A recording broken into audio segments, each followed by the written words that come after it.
It's time for us at Mega Projects to administer a pop quiz. You ready? Here we go.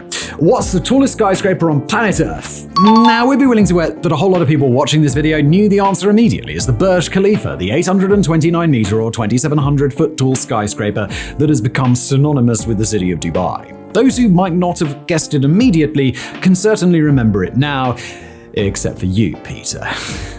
You're just not that bright. But it's the quiz question that comes afterwards that we've got a feeling might leave you stumped. What, dear viewer, is the second tallest tower in the world? Now, those of you who said One World Trade Center, you get a 0. Those of you who said Taipei 101, come and see us after class. And for those of you who said the Kingdom Tower, please get up and leave the classroom. Nobody's worked on that thing for over 6 years now. In fact, the correct answer here is none of the above. Instead, it's Kuala Lumpur's Merdeka 118. With the name translating to independence, Merdeka, with its 118 stories, is the crown jewel of all of Malaysia. And just 3 days before this video was written, on Friday, January the 12th, 2024, it opened its doors for the first time. Now, in today's installment of Mega Projects, we're going to take you inside the tower that is Merdeka 118 and explore how it was made, what it's got inside, and why this super tall skyscraper that you've probably never heard of now stands among the most impressive buildings in the world.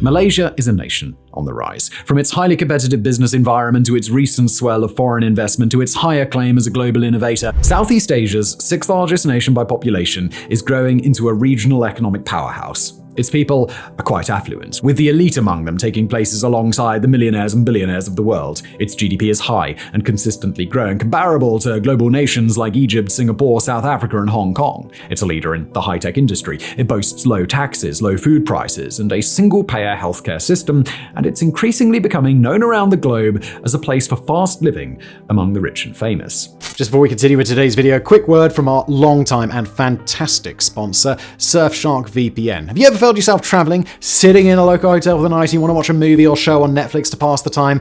Well, how many times it happens that you open up Netflix and it's not available in this region? Well, don't worry about that, because with Surfshark, you just open up the app, you tap on connect, and you'll be able to log on to internet anywhere in the world and get all the selection that you could hope for. Or maybe a movie is only available on Netflix in America, and you're not in America. Well, not a problem with Surfshark. Just activate, change your virtual location, and it's just as easy as that, isn't it? Plus, also, browsing the internet can be risky. Your personal data is always out there. But fret not, as privacy is the name of the game with Surfshark, and they've got you covered. Surf the web to your heart's content, and rest easy knowing that Surfshark has your data encrypted and safe from all of those who want to steal it. Sit back, relax, enjoy your vacation, enjoy that movie you're watching on Netflix, thanks to the best VPN around. And if you act now, you can get an extra 3 months for free. Secure your privacy with Surfshark. Enter promo code MEGA for 3 months free at surfshark.deal/mega. Thanks again to Surfshark for sponsoring, and now back to today's video. Now, that's obviously not to say that Malaysia doesn't have its problems. It absolutely does. But on the whole, it's a nation that is decisively on the come-up.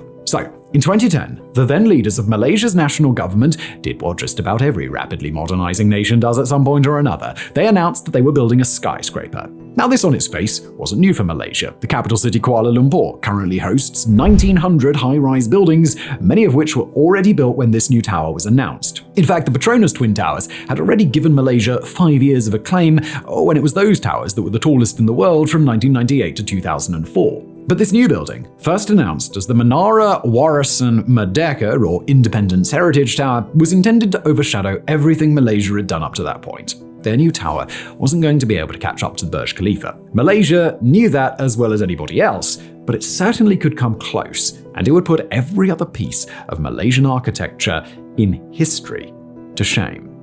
As its original name suggests, the government's portrayal of the Merdeka 118 project was all about Malaysian patriotism and national pride. Its design was intended to resemble a key moment from an iconic speech in Malaysian history, when the nation's first Prime Minister, Tunku Abdul Rahman, held up an outstretched hand while proclaiming Malaysia's independence in 1957. The word he chanted while doing so was the same word that would define that new tower: Merdeka, or independence. For Malaysian politicians, then and now, Merdeka 118 was meant to inspire confidence in Malaysia's evolution, and it was framed as a critical investment that would soon usher in a second chapter to the country's economic and social boom.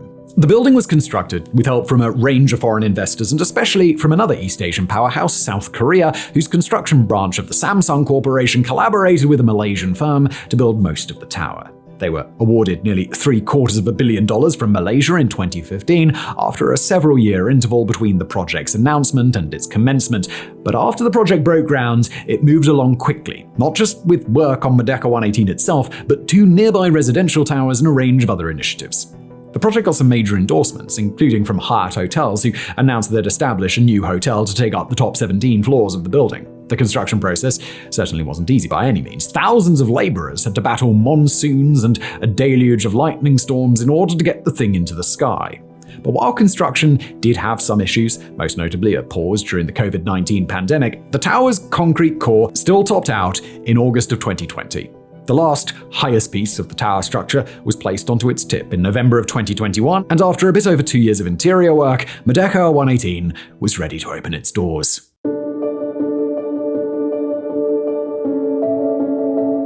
Merdeka 118 may not feature the almost otherworldly design of the Burj Khalifa or the stacked take-out box look of Taipei 101, but from the outside, it's among the more visually striking towers in the world. Covered in a mixture of diamond-shaped glass facades made in a range of designs that are meant to reflect the diverse Malaysian population, the Merdeka 118 features predominantly working space as well as a massive spire slapped onto the top. This was just to ensure that it breaks all the height records that it was intended to. Located near the heart of Kuala Lumpur, it dominates the skyline and puts to shame any and all buildings in its immediate vicinity. The tip of Merdeka 118 reaches a full 680.5 meters into the Kuala Lumpur skyline. That's 2,233 feet, or nearly half a mile. Of that height, just about 519 meters or 1,702 feet are useful space.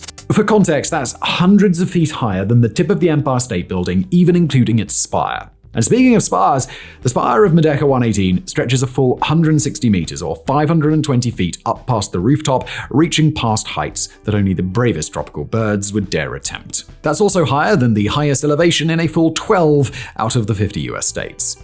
But just looking at Merdeka 118's height alone still misses much of the incredible scale of this building. Made up of a total of 118 floors, including 5 stories underground, Merdeka's interior comprises a total of 292,000 square meters of floor space, roughly equivalent to 3.1 million square feet. It features a total of 87 lifts and elevators, as well as 2 observatories, one on the top floor and one on the spire, another 70 meters or roughly 210 feet up.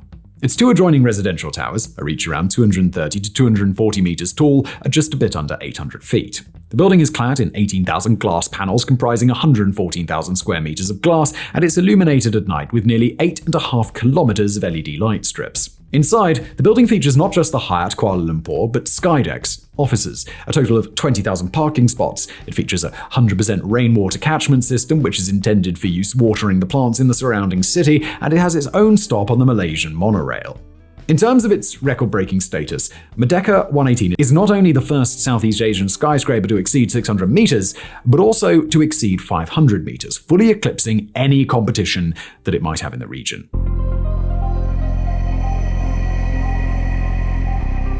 Now, in the grand view, we'll very enthusiastically concede that Merdeka 118 is a major architectural achievement. It's a highly impressive structure, made all the better by the fact that it was developed not by a new Gilded Age country overflowing with wealth, but by a nation that strived to create it despite the difficulty and sacrifices involved.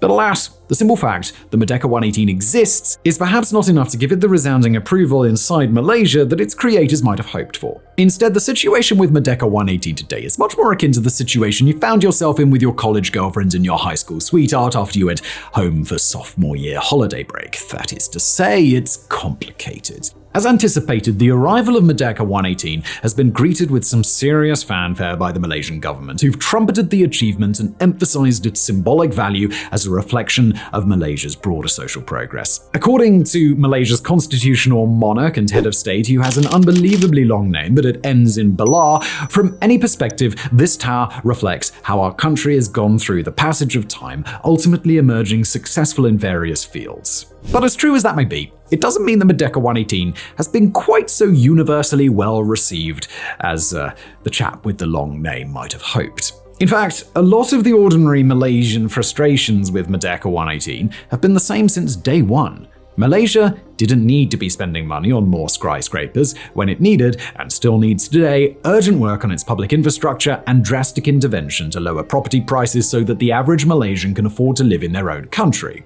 The nation's public health system and its education system have endured rather serious issues in recent years, problems that many citizens point out could have probably been fixed if Malaysia had invested the money that it instead funneled towards Merdeka. Malaysia's tower-building frenzy seems to infringe on heritage sites and require the demolition of older historic buildings, and the economic infrastructure that's expected to pop up around Merdeka 118 in the coming years is going to require the destruction of even more. That doesn't seem to be a problem for the average Malay politician, but it's a problem for the nation's ordinary people. Take all these complaints together, and it's difficult for many ordinary Malaysians to see Merdeka 118 as anything other than a vanity project, a gross attempt to mimic the material excesses of other countries while papering over the poverty and social ills that continue to plague this nation. The final price tag of the project came out to $1.5 billion American dollars. Even as that amount of money, and a good deal more, is badly needed in other parts of Malaysia to address far less sexy, but far more urgent issues than Malaysia's apparently urgent need for a really big building. Proponents of Merdeka 118 have continually pointed out that the tower could very well become the center of a new Malaysian economic boom. Its detractors point out that all the work that will get done in Merdeka 118 could just as easily be done in any of Kuala Lumpur's other thousands of high-rise buildings. Add to that the Malaysian government's seeming refusal to splurge on forward-looking projects that the public might actually appreciate, for example, a rise in the minimum wage in Kuala Lumpur, and Merdeka 118 begins to look a whole lot like a big middle finger sticking out from the city's corporate epicenter. How the future of Merdeka 118 will look, now that it's finally opened after 14 years of anticipation, is pretty tough to say. Perhaps it'll continue to be a punching bag for the frustrations of Malaysia's ordinary citizens, or perhaps, now that the thing is finally complete, the animosity of the project will slowly subside and be overtaken by genuine excitement at the feat of engineering that it undeniably is.